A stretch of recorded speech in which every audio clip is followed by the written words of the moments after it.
Okay, guys. So thank you again for joining us on this call today. We're going to start with you, Emily. As a professional olive oil taster and a level 2 olive oil sommelier, you're also the author of 8 cookbooks. I have got to ask you, first of all, how do you have time for all this? I mean, like, you sound like one incredibly busy person. I am, and I'm blessed with a lot of support, and that's the only way I can make it happen, especially That's being a mama. how many, do you have children? Just one. Uh, all right. All right. So the question that I have burning inside of me, and I get asked this all the time, what goes into a superior olive oil? That's a really great question. And I think a lot of people don't realize that olive oil is a truly agricultural product. So the reality is, you're never going to make an amazing olive oil from really awful olives. You're never ever making it better. So to make a superior olive oil, it absolutely starts with the grove and it starts at the level of the farm.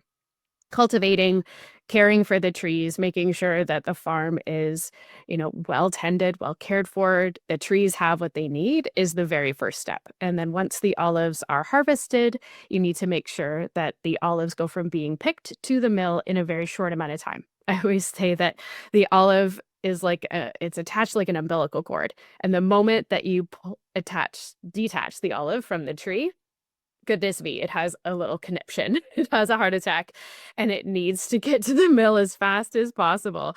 So decreasing that amount of time is really, really crucial in making a high quality olive oil. Ideally, it's 4 to 6 hours. Less than 24 is kind of the benchmark for industry standards. But anytime the olive is left without being milled for longer than 24 hours, you run the risk of fermentation and all sorts of things happening to it. So once the olive goes to the mill, again, you want a cold extraction. It's a mechanical extraction. But again, if you're talking to a miller, all they're telling you is that they're trying to preserve the integrity of the olive oil that was in the olive. They're not making it better, but it's very easy for them to make a really terrible olive oil. So it's all through the process. Basically, everything that you need to make a good olive oil from the farm to the bottle is really important. You're using the term milled and miller. Is that equivalent to, I think a lot of people listening might be thinking of it as stone presses and something being pressed. Can you kind of describe what the difference is? Absolutely. So no, stones are not used anymore. That's how we nostalgically think about olive oil being made. But when we're talking about olive oil being milled, a miller would be like a winemaker, would be somebody who's actually crafting and creating, the wine from grapes. This is somebody who's taking the olives and milling them to be able to extract the oil in an efficient manner and in a high quality manner if we're talking about a high quality extra virgin olive oil. So the miller is a person, the mill is where this magic happens, and it's where the olive goes through a hammer mill, a blade crusher. There's lots of different crushers that essentially denature the olive. So you want to crush the pit because the pit and the pulp are crushed. So it's not a pitted process. You want to crush the pit and the flesh and essentially pop the vacuoles that the oil are held in. So the intention here is to completely denature the olive, and then it goes into a paste, which is then added to a malaxer, which is like a big KitchenAid mixer. And here you're slowly churning the paste to coax the oil out of the paste. And then you're also infusing the olive with itself. That lipid, those oil globulates are completely flavorless. It's just a liquid fat. All of the nutrients, all of the flavor profile, all the volatives are all introduced into the oil at this stage from the flesh. So essentially, this 18 to 25-minute process is infusing the olive oil with itself, and then it's just spun off in a centrifuge to its natural layers. So if you're thinking about oil and then water and then solids, those natural layers are just separated in a centrifuge or a decanter, and then the oil is polished or put through a vertical decanter that runs about double the speed of the previous centrifuge, which just takes out any remaining sediment. So it's essentially just speeding up that natural process of taking the oil away from the solids. This is so cool. I don't think the average person, or at least certainly I didn't know about all the steps it Yeah. took to make about olive oil. Because yeah, I think a lot of us are just thinking about it's being pressed and then the oil drips out. There are no head mats anymore. Eating Olive Yeah. oil. And the thing is, making olive oil with stones, you're actually introducing a lot of heat and oxygen into the process, which will make your oil destabilize and go rancid quite quickly if it's exposed to oxygen. And, you're never actually cleaning those hemp mats. So, you're introducing old rotten olive pulp into fresh oil. It's really, really hard to make a high quality, superior olive oil out of that old traditional process. Oh, that is really good to know. All right, so I get asked all the time in my classroom and just anywhere, honestly. What olive oil should I have and how should I be using it? There seems to be like a lot of confusion. Smoke point, can I cook with it? Can I fry with it? Do I just top with it? Is it malicious marketing? Or are we just all confused? I think we're all confused, to be honest. And I think there's also a lot of misunderstanding about how olive oil is made. And because of that, and because there isn't a lot made in North America, California is by far the #1 producer in North America, but they only make about 2% of global production. So there isn't a lot of olive oil made here in North America, which gives way for a lot of confusion, a lot of misinformation, and for marketers to kind of, run with with the taglines that they can create because there's lots of leeway. But the reality is, when we're looking for olive oil, we want to look for extra virgin. And even though it looks like extra virgin would be a superior quality, that's actually the lowest common denominator. Most people don't actually realize what extra virgin means. Extra virgin does not mean first extraction or first press. Olive oil is not pressed anymore, as we just said. So it's extracted, which is key. The other reality is that cold, what's cold? Who decides it's cold? This is a really great question. Cold extraction really does matter, but technically that definition means that no additional heat has been added during the extraction process. So the person who just doesn't add hot water and the person who's standing there with like a laser gun making sure that the paste is truly 18 degrees Celsius can put the same label on their bottle. So because of this variance, extra virgin, technically, like I said, it's the lowest common denominator. It means that the olive oil has a fruitiness above 0. So there's evidence of the fresh olive present in the oil from a flavor perspective, and there's no defects present. That's the definition, is that oil is perfect. There's no defects, and it has evidence of the fresh olive in it. It has a fruitiness above 0. So if we're talking about a virgin oil, if we're talking about pomace oil, if we're talking about lampante, which is the lowest grade of mechanically extracted oil, that's literally translated as lamp oil. It's not fit for human consumption and needs to be chemically refined. So extra virgin, as much as, there's an amazing, incredible extra virgin olive oils out there, the technical definition doesn't truly tell us that that oil is an exemplary product. Okay. I have 2 questions to follow up from that. I have definitely seen cold pressed written Oh, yeah. bottle. I've definitely seen that in the United States and some reputable grocers. What does it mean? So again, If they're not pressed. exactly. So if it's not pressed, it really has no intrinsic value. We assume, and that's again just North American marketing talking, because we assume oils are pressed. They are not. They are mechanically extracted, which is the definition of extra virgin grade. It's a mechanically extracted oil. So I guess pressing would technically fall into that category, but no one's actually squishing olives anymore. And then cold, again, cold extraction technically means no additional heat has been added during the extraction process, and no one is monitoring that. But I can tell you, and you've been there, middle of the afternoon, Greece, middle of October, it is not cold outside. That mill is running. Not at all. It is not cold in the mill. It is not cold at all in any way, shape, or form. Oh, yeah. So Totally. They're not pumping it with conditioning no. days. Although I did talk to a guy in California who does that. He actually has an argon jacket on his malaxer where he's pumping inert gases through the chamber to keep it cold because he has a mobile mill. Cool. It's an amazing, amazing process. So there's a lot of millers that are trying their best to keep it cold because, like I said, that matters. But when you see it on a bottle, you have no idea. So let's talk about the bottle then. What should we be looking for on a label? So the first thing I look for is the color of glass or the packaging. Packaging really, really, really matters. So the first thing you're looking for is dark glass or stainless steel. Anything else, the olive oil is going to interact with it. So if you're talking about plastics, if you're talking about other kinds of metals, the metallic defect is a very common defect to find. If you're using aluminum or tin, anything that will interact with, I always say olive oil is a sponge. So whatever it it is in touch with, it's going to absorb. It's going to incorporate that into its product because it is constantly oxidizing and changing. The other reality, I think about grade 9 science, like dissolves like. We have plastic bottles. They're made of a petroleum-based product. That's an oil-based product, and you're putting oil in it.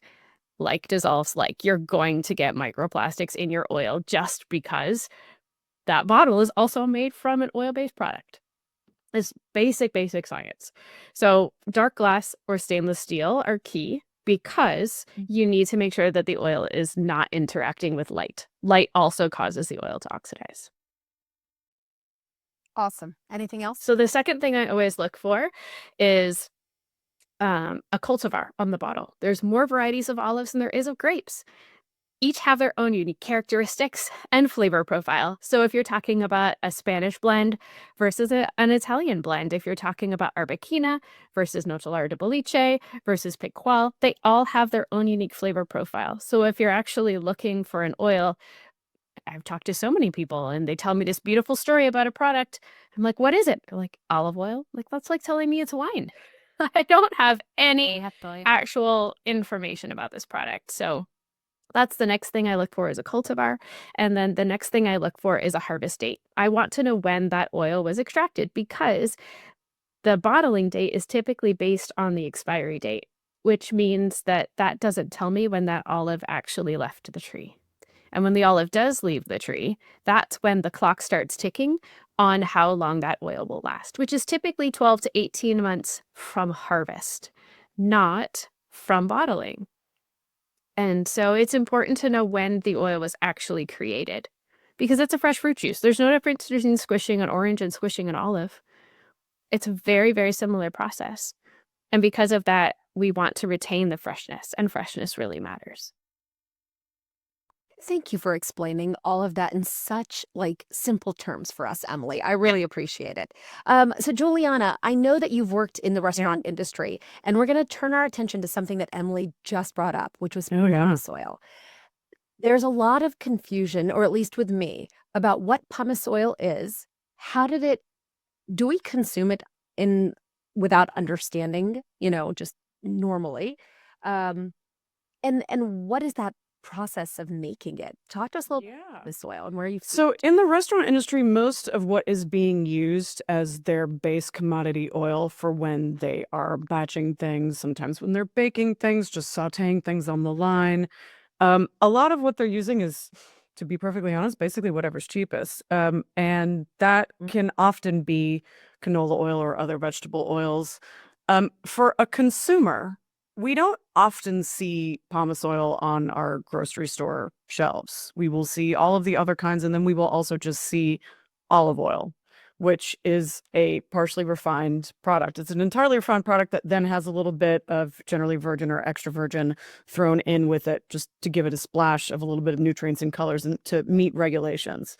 But when we're talking about pumice oil, what we're really talking about is a secondary byproduct of the olive oil milling process. So after, as Emily was talking about, crushing the olives and then making this paste that goes into this kind of KitchenAid mixer, and then it goes through a decanting centrifuge, what is separated from the oil are solids. So you have about 80% of the olive fruit that ends up being discarded as waste. Those solids are the bits of the stone or the pit, and also the flesh and the skin of the olive, and also a little bit of water content.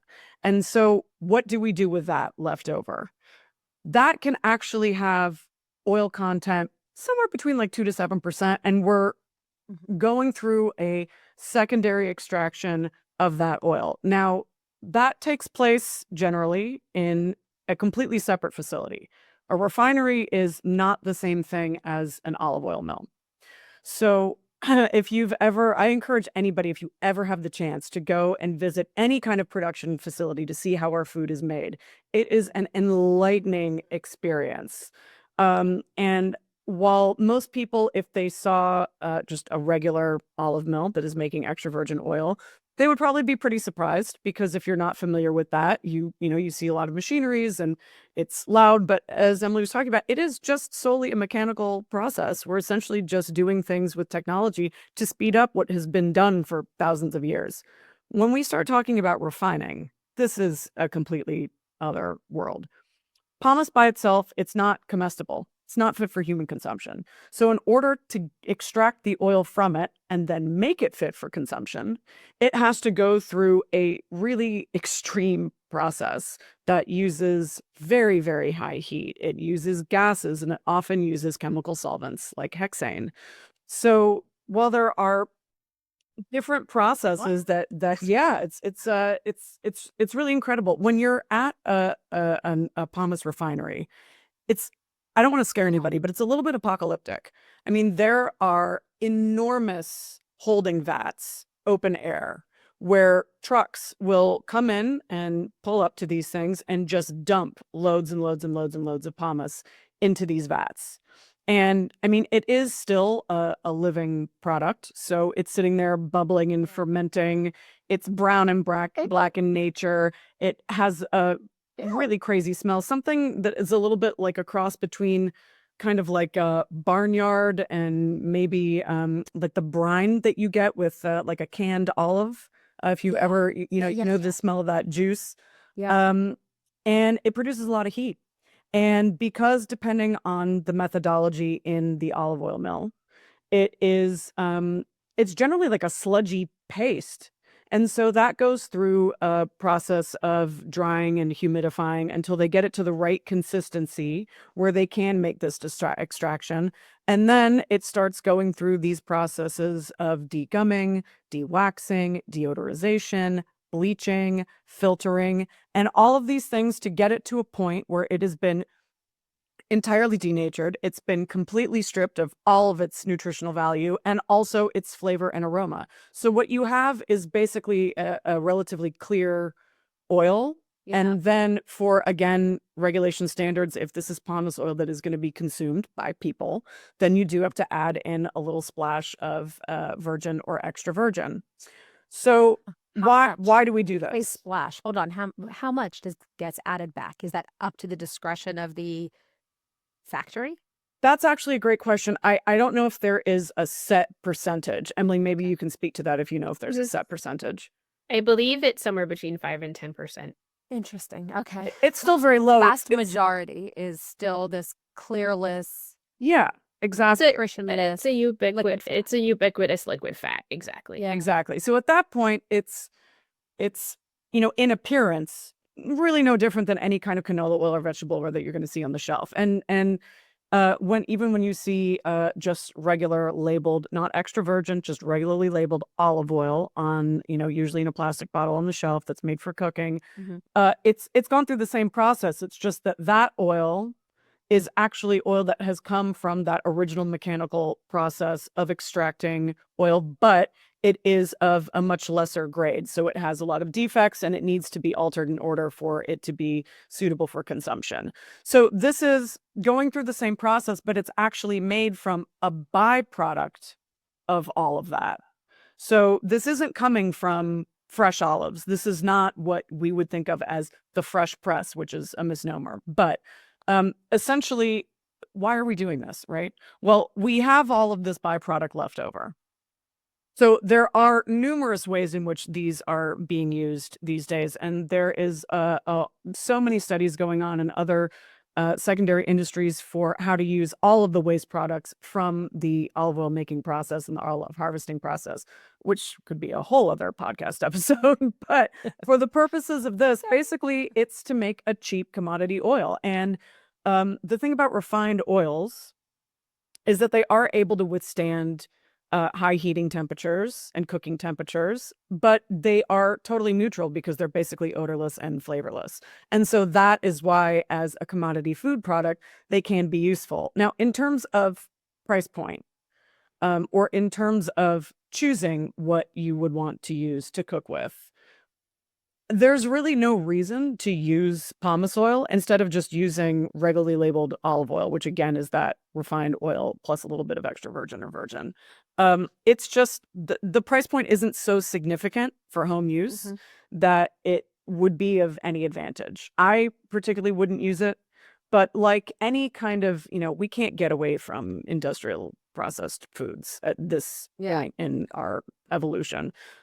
So it's, like everything else, something that is about what do you want to put in your body when you have the choice to do so.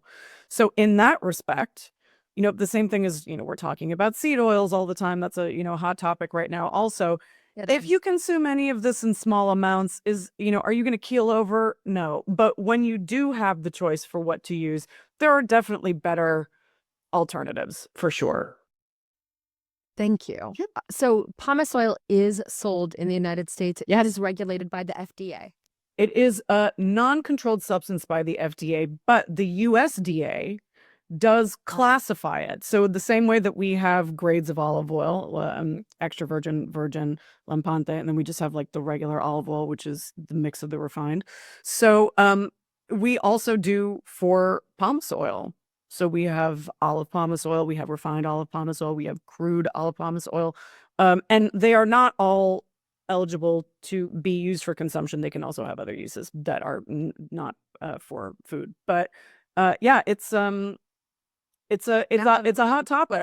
It's very confusing. And this is why the market is so tricky to understand and why marketing is so easily pliable to, essentially grab everybody's attention and make you think that this is the product you should get and to get your dollars. But it is a really complicated subject, and it has a lot of definitions, and it is, like a lot of other things, very subject to just misunderstanding, which is not the fault of the consumer at all. So no, it doesn't. I'm kind of curious. So does anyone on this call know who's in charge of the marketing labels of what we're allowed to be putting on there in the United States? I should have said in Europe. I think Giuliana, you spend a lot of time in Italy, and Emily, I know you spend a lot of time in North America. Do either of you guys know within Europe or the US, the North America, who's in charge of the labeling? So the interesting part is that the International Olive Council, which is run out of Madrid, they're a division of the United Nations. And so because they're a division of the United Nations, it means that they're an intergovernmental organization. They set the standards that is up to each individual government and country to adopt and enforce those standards. Currently, Australia is the only country to actually do so. California, as a state, is working hard and has implemented some just because they want to, again, protect their own farmers, their own industry. But at this point, it's really up to the government to choose to regulate and choose to enforce. And there isn't a lot of that happening at this point. So a lot of this is up to just individual companies and whatever they want to put on their labels. And the EU has their own standards as well. So while most olive producing EU member countries do adhere to IOC standards, the IOC encompasses countries outside of the EU as well. So the EU standards differ a little bit, but so that is the compliance that the European countries have to adhere to. They do comply to the IOC standards. They have to comply to the EU standards being within the EU. Got it. And those are actually a little bit more stringent than the IOC standards.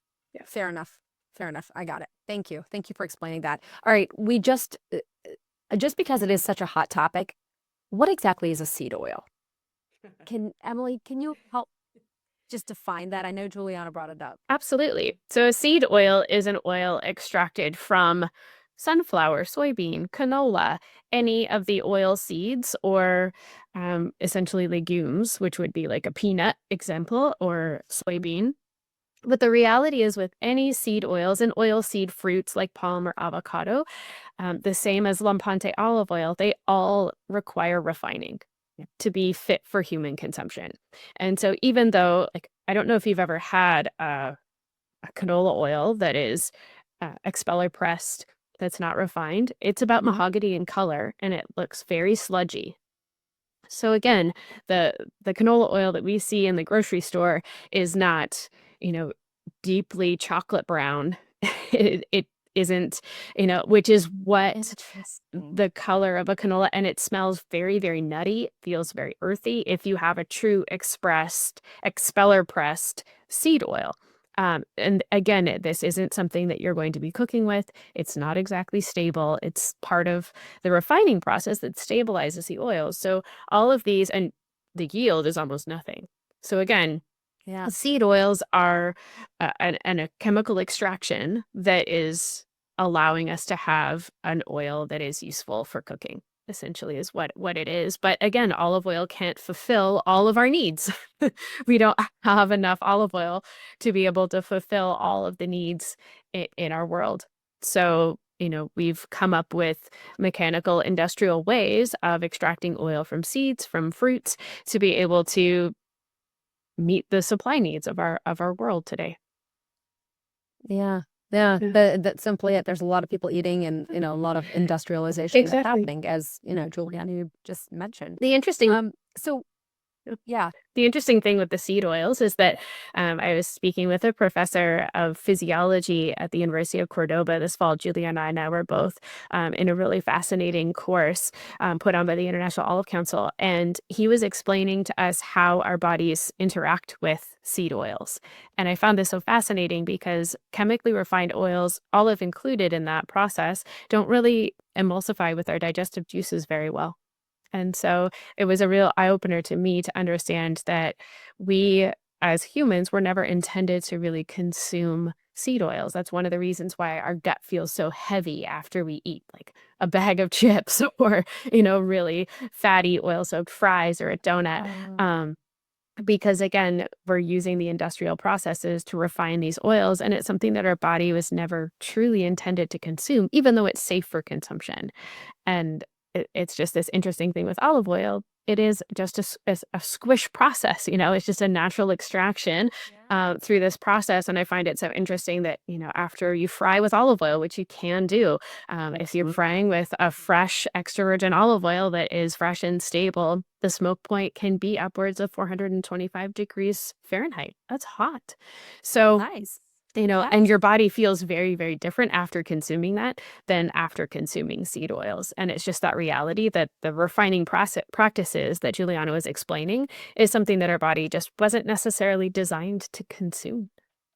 I love that. Thank you so very much for kind of like making that really clear. So I know that's what we should all be buying here, like in our homes. Juliana, in the restaurant, take us back into a restaurant setting. I know that, restaurants have razor thin margins. We hear that over and over again. So what should we expect when we're eating out, as, it's a nice treat to go out and have someone cook for us. Sure, absolutely. I do it all the time. Yeah. So, I mean, it's going to vary from restaurant to restaurant based on their budget, what kind of food are they making, who are their suppliers. But generally, people are seeing a lot of canola oils, a lot of vegetable oils. But that is not to say that good quality olive oil is not being used. And in fact, really delicious finishing oils that are extra virgins are highly prized by their chefs. And the relationship with chefs and their products is really a special one. So there have often been restaurants that have served appetizers that are featuring oils. There are some restaurants that will do olive oil tastings and give you a little selection and go through each one and explain, who the producers are and where they're from and what the varietals are and how they differ in flavors. And that is always a great experience. I highly recommend doing that. But that is not to say that is, they also could be using a form of extra virgin that is not necessarily a finishing oil to saute with on the line. But when we are talking about the big batching production that goes on behind the scenes that people are not seeing when you are, let's say you're sitting at an open kitchen and you're sitting at the bar and you're having a great time watching everybody prepare all these things. Well, that food, most of it was prepped beforehand.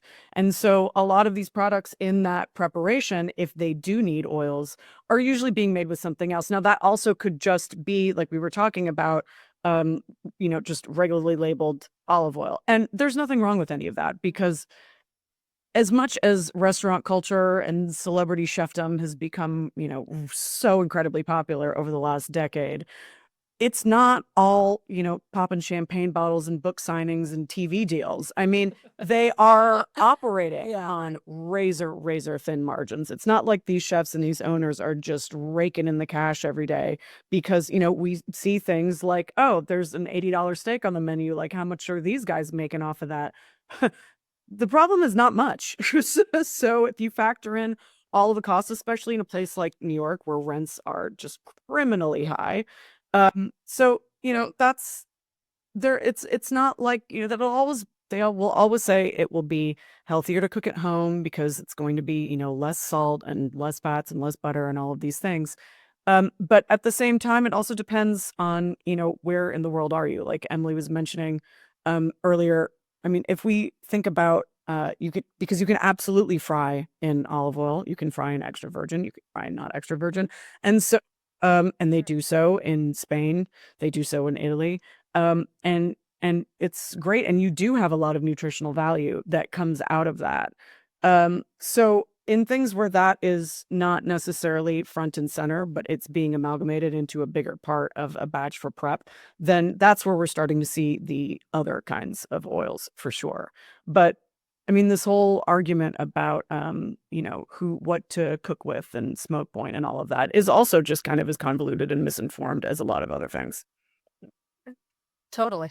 Totally. But as we just learned from Emily, if it's a fresh olive oil, right, that's 425 degrees Fahrenheit is what I heard. Is that the That's number? correct. And the reason for that is because of the stability of the olives and a lot of the micronutrients and the phenols, the antioxidants that actually protect and keep the oil from going rancid, from oxidizing, from having free radicals within it. So it's really, really fresh and stable. And then at the same time, as we're absorbing and eating that olive oil that's been introduced to that food, those antioxidants and those nutrients are becoming bioavailable and introduce themselves happily into our system. So, please, please cook with olive oil. There's some really fascinating studies coming out from the University of Barcelona about how the antioxidant content of your food is increased if you're cooking with olive oil. It's really important.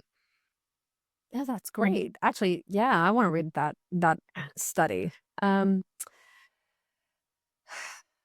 We bought this great bottle of olive oil. It's in our house. It's actually like some of the beautiful bottles that you got behind you, Emily, right now. Talk to us about you've already mentioned glass and steel. I want to talk to you a little bit about the plastics that I've been seeing on the market. Um, where what's going on? Because I hear that the plastic in with the olive oil that's been placed in like nice thick heavy plastic, it's kind of reminiscent of a lot of restaurants. Juliana, you could probably talk about it. People like sorting real fast, but at the same time, I hear about microplastics and consumption, and I think I'm confused. Where do we fall in like if olive oil is a sponge? Talk to me about when it's stored in plastic. Can we use it quickly enough? What is quick? Or is it best to steer clear? I think that Giuliana can speak to the speed and the way that things are used in restaurants. Okay. Yeah, because I think the plastic is intended for convenience, and it's also to be reminiscent of that restaurant experience. Definitely. I mean, that's the thing. Restaurants are going through this at such incredible speeds that when we think of the squeeze bottles that are ubiquitous in restaurant kitchens that are being used for all types of things, I mean, it's not like they're just going to have that one little squeeze bottle for the whole night. And I mean, they're refilling that quite often as they are going throughout the night. They could be, depending on, what their station is, what their use is. But in general, the bulk products tend to be sold in things that are plastic or aluminum, tin. But when you're doing volume, part of that is a matter of transportation and weight. And you're consuming it at such a rapid pace in a commercial setting that it is not necessarily sitting around gathering microplastics sitting on a grocery store shelf on the top shelf under fluorescent lights. It's not sitting in a place that is being exposed to high heat aside from the actual restaurant kitchen for very long. So when you're cycling through it like that, there is less opportunities for those microplastics to leach into there. Now, in a perfect world, sure, could everything be in, stainless steel? Yeah, if you want to pay $1 million and everything is really heavy. But so that is great for personal home use, absolutely. But in general, bag and box is really popular now, both for restaurant use and home use, and that is one of the best things to preserve oxygen. But even that, the outside may be cardboard, but the inside is essentially a plastic polymer that has a food grade lining on it. So it can do some good, but I mean, definitely glass or stainless steel always preferable for home use because we're just not using it at the same rate. Well, actually, maybe Emily is. But yeah, it's a different use. It's a different time span, and it's just a different amount of how should you say, just other kind of volatile factors that are going into something like that.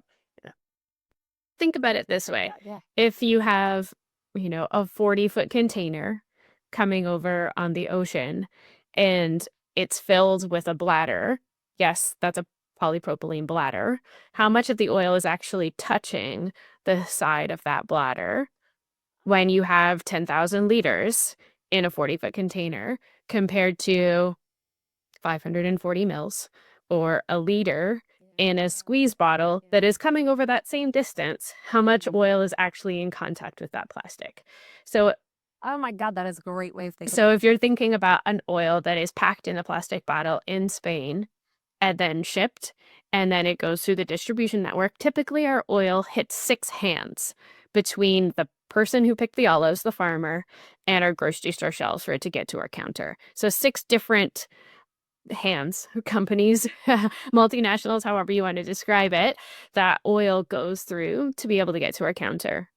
Where if you're buying an artisan product, if you're working with a specialty store, that can be decreased by half. So even though the price point might not appear too different between something that's artisanally created in a beautiful glass bottle that's, really, really well made and an industrial product, you're actually supporting the farmer more directly.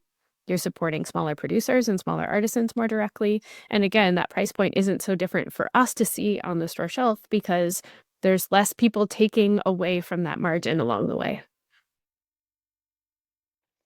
So this is going to be a terrible question because there's probably no real answer, but what should a person expect to pay for about 750 milliliters, a liter of a good quality extra virgin olive oil? That's a really good question. So I, especially when I'm speaking to students, and I always say the first thing I look for is freshness. So I always buy in the middle of the shelf because higher turnover at eye level. I avoid the top shelf because the fluorescent lights, again, beating that heat down onto those bottles. And I typically don't buy off the floor because, again, that's not going to have the same turnover as something at eye level. And then I also always pick the middle of the road for price point. I don't pick the cheapest. I also don't pick the most expensive because I'm the only person who's buying olive oil for $70 a bottle. Nobody in their right mind is actually spending $50 to $60 to $70 on a bottle of high quality olive oil. That's not a common thing. So the reality is that bottle is sat on the shelf a whole lot longer than the bottle that's between that $15 to $30 mark. So that's usually the window that I try and stay within is for that 500 to 750 mils, stay within $15 to $30 to $35 a bottle. There's a really healthy window. Below that, there's really no way to actually produce and get the product here and have it any, you're not getting high quality olive oil at that point. That is great. That is a serious, straight up number, and I genuinely appreciate it. Thank you so very much. And I love that. Don't buy the top, don't buy the bottle. Yeah, I like that. It makes a lot of sense. And how should we be storing our olive oil at home? Away from the stove, even though that's where we use it. Away from the top of the stove. And another spot is not close to the back of the fridge. Our fridges actually give off a lot of ambient heat. Same with the windows. So try cool, dark cupboard is the best way to store it. And then buy smaller bottles and use it often because we want to consume it. Once your bottle opens, it's only really good for 6 to 8 weeks. So okay, once you've got, like, even if you're buying those bigger, like 3-liter tins, 5 liter, gallons of oil, once that bottle opens, you need to consume it within that 6 to 8 week window, because that's how quickly it oxidizes once it's introduced to oxygen. So consuming that oil quickly is important. So small bottles, consume it often, cool, dark cupboard is the best way to keep it. That's awesome. Do you, I'm going to go back and sound like my grandmother right now. Do you ever take large bottles of olive oil and then move it into small bottles and use that like throughout the week? No. Or no? No, why? Oh, my grandmother does that. Okay. Exposure to oxygen. The more that you are removing it from one container and putting it into another, you're exposing everything to so much more oxygen. So just like Emily made that great point about if you think about bulk shipping, especially for commodity oils and commercial use oils, and how much exposure it has to the sides of that bladder. That's if you think about it that way, how much of the surface of that oil that you're pouring from one thing to another is coming into contact with oxygen, which is, why generally finishing oils, especially, even in restaurants, they're pouring it straight from the glass bottle. So that is just I mean, of course, are there still people that do this? Yes, sure. Again, like, are you going to keel over? No. But there will be a very discernible quality over time of what the oil in the bottle will be. Plus, then you have to think of, whatever storage container is holding most of the oil. As that level starts to go down, that surface area is being exposed to more and more oxygen as you go. So it's just cycling more oxygen through that whole thing, and that's really going to increase the ability for the oil to be rancid very, very quickly. Especially, and even, I mean, we haven't even talked about unfiltered oils. That could also be a whole other podcast. But when you have those organic particles in the oil, there's nothing wrong with a filtered oil, but you have to use it even more quickly than you do a non-filtered oil. I mean, people have their preferences. There are debates about this, but in general, that's just another factor to consider as those organic particles could degrade. Yeah, if you have an unfiltered oil, you need to use it within 4 to 6 months of harvest, compared to a filtered oil that lasts 12 to 18 months. 12 to 18.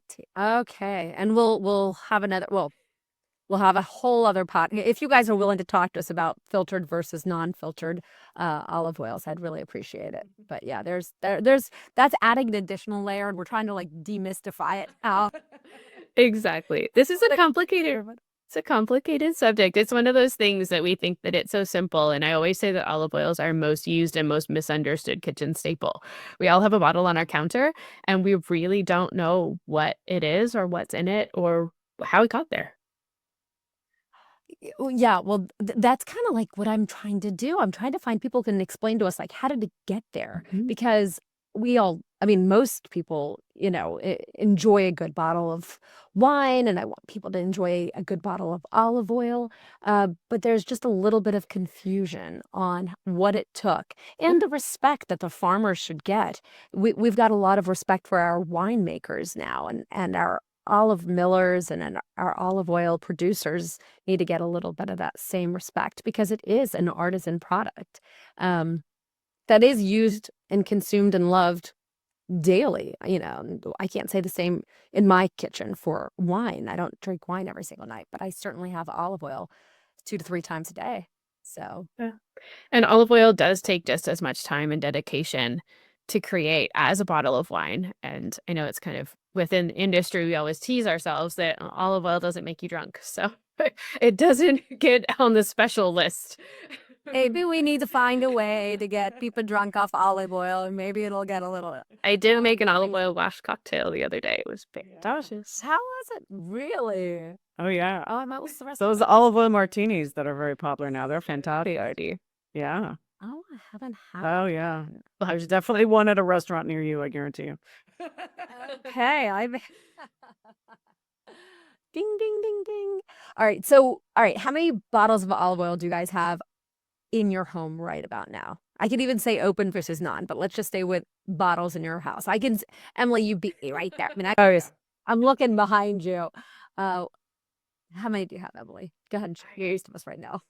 Honestly, I can't. I don't know. That's a really good question. Right now on my kitchen counter, not in my office, there's 4 Are they No, empty these down there? these are all full. I'm working on a new book right now, and so that's why I have so many bottles and so many open. So typically in my kitchen I have 3. I'll have something that's really creamy and mild, like an arbequina that is just good for baking. My daughter loves pancakes, waffles, those kinds of things. I'll have something that's a vegetal oil that has notes of tomato leaf and spinach and asparagus and those green notes that I really love for salads. And then I'll have something that's a little bit more spicy and peppery that is great for like sauteing veggies, roasting, scrambled eggs, that kind of thing. During Yeah. oh, sounds delicious. And I'm gonna and I'm gonna come back to your book in a second, Emily. And how about you? Well, in my New York kitchen, I think I currently have 3.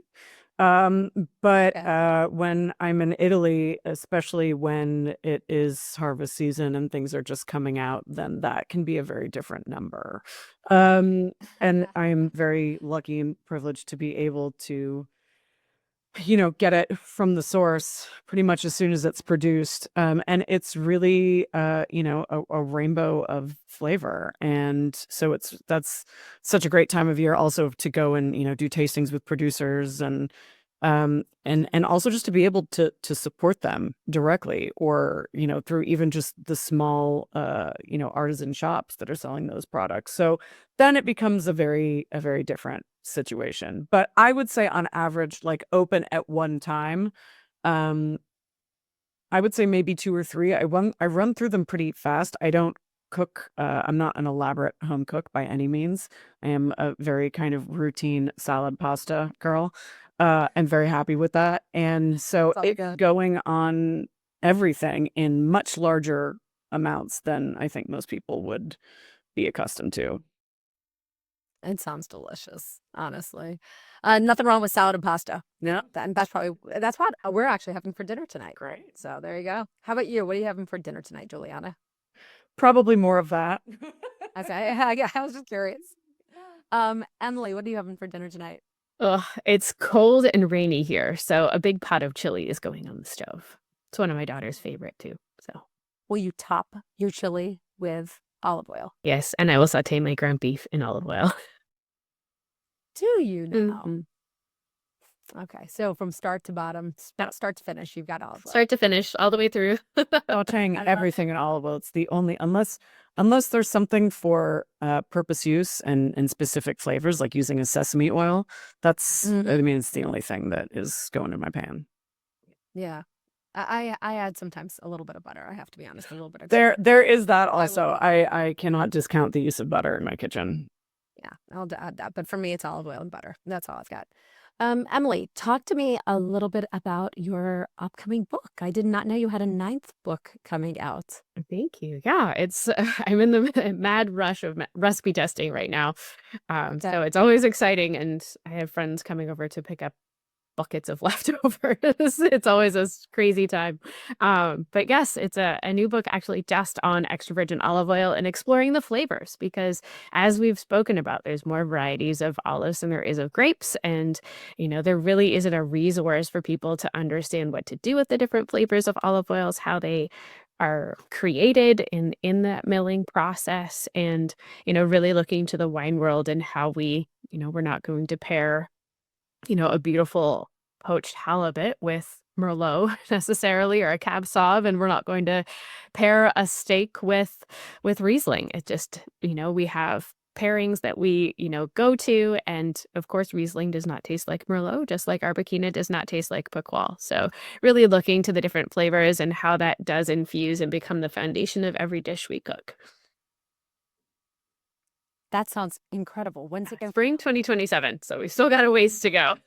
Ways to A go. little bit. All right. Well, we'll bring you back on. Hopefully, the show will still be going on and going strong, but we'll have you back on in 27 right before it drops because I'd love to know. Do you have a title, working title? The Olive Oil Companion is what I'm going with, but again, working title 100%.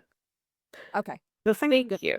Well, The thing I really love about that book, if I can just interject for a second, is that the beginning part is going to be a little bit more of a technical manual that takes you through the olive oil making process and starts to explain in more depth a lot of the things that we've been talking about here, which is something that gets covered, touched on a little bit in other books, but I mean, I think the brilliance of what Emily is doing is also the talking about olive oil as flavor ingredients to be used for that purpose, but also really trying to educate people by getting into the process of how it's made so people can become a little bit more understanding of that.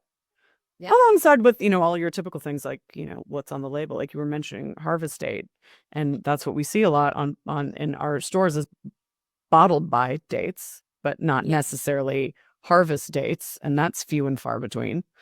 We see expiration dates, Julie. We see expiration dates, best We by. don't see even best by, exactly. Yeah. Occasionally bottled And- by if it's a very conscientious You're like- producer, a harvest Yep. date, things like that. So those are it will be hopefully a really good kind of educational, instructional discourse for that kind of thing to help out the consumer.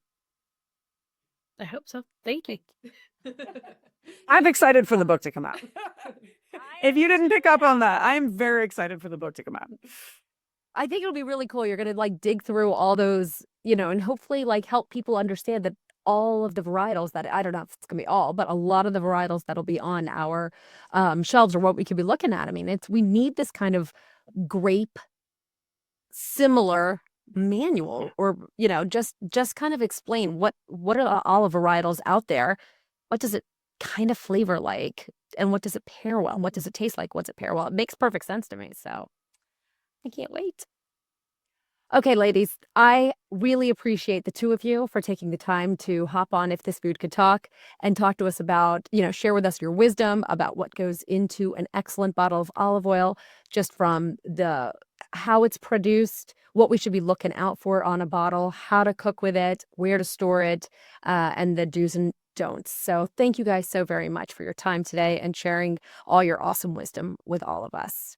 Thank you. Pleasure. Claudia. Thank This you. is great. Very happy to be here. Thank